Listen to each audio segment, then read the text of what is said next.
just browsing through, doing a bit of research in the lead up.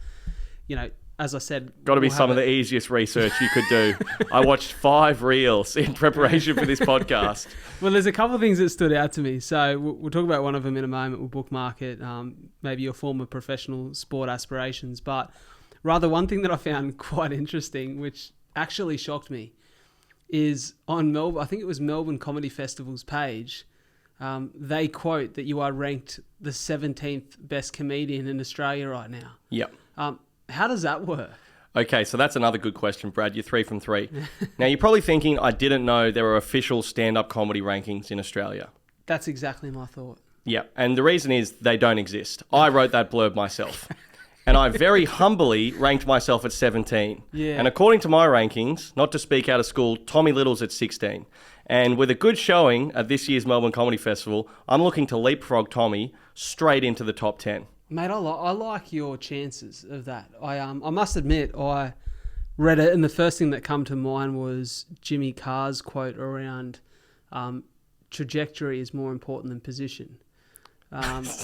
You know, like Jimmy Carr needs to have a fucking day off, doesn't he? Have you seen Jimmy Carr on podcasts recently? He's so earnest. He is really thoughtful about. He's so thoughtful. Where he's headed. It's actually quite, to be honest, one of my favourite self-help books ever was his. Oh, really? Have you read it? I haven't read it. It's called Before and Laughter.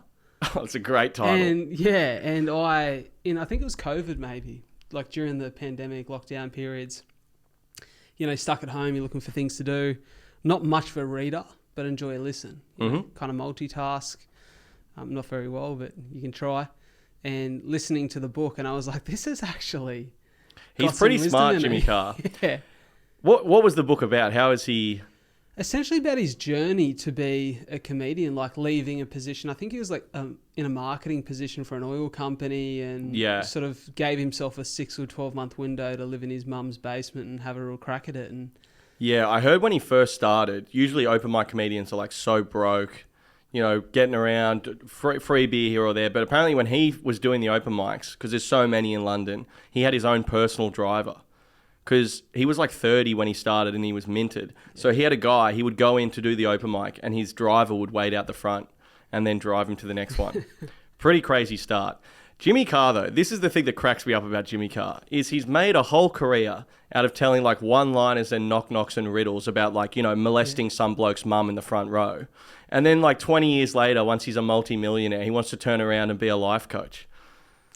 Yeah, hey. It's the weirdest backflip I've ever seen. Like, I chucked on a podcast because I was like, oh, Jimmy Carr.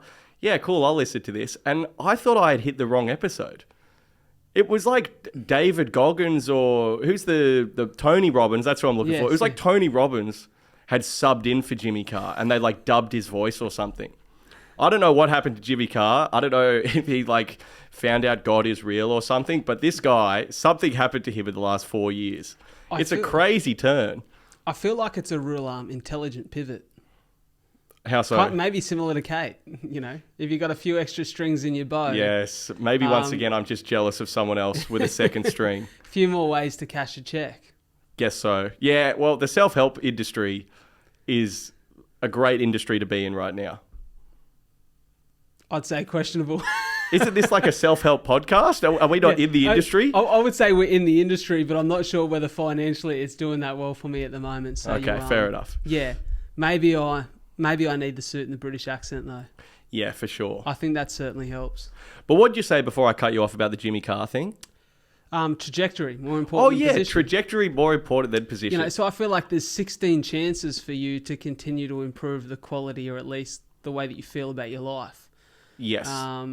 You know, like 16 more opportunities to brag to mum and dad about how actually the thing that was going to be the thing that was going to be you throwing your life away in pursuing comedy is actually, Jesus. you know. Well, I would say it's in the balance right now. I would say my life I'm mid-throw. Yeah. I'm mid-throw, but I could still pull out.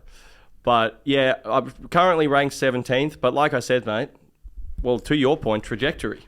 Yeah. And if I have a good showing, once you get in that top 10, it's gravy. Yeah, I did find it quite funny to hear that, you know, with a really good showing, you could crack an opportunity at Channel 10. Yeah. Basically, it's because I just put everything into like sort of sports language, I guess. Like, I wish there was rankings in comedy, and I wish comedy worked more like sport sometimes, because comedy's subjective and sport is objective. So it makes more sense. So comedy, if something goes your way, that's great. But if it doesn't go your way, that's not great. But the reality is you don't really know either way what the bloody hell's going on. It's just whether some guy with a fringe happens to like you. And so it can be, what's the word I'm looking for? Sort of puzzling, I would say. Because people get stuff ahead of you and you're like, should I have got that? But then you probably get something and the other person's thinking, why did Billy Darcy get that? He's a complete clown. So it's not as obvious what's happening. It's like, the arts, who knows? Whereas I used to play cricket. You get 100 in second grade, you get promoted to first grade. You get a duck in first grade, you get sent back to second grade. It just makes so much more sense to me. You strike me as the kind of guy who would have been all over Sandpaper Gate if you had made it to the Australian cricket team. Are you saying I would have been doing it, or...?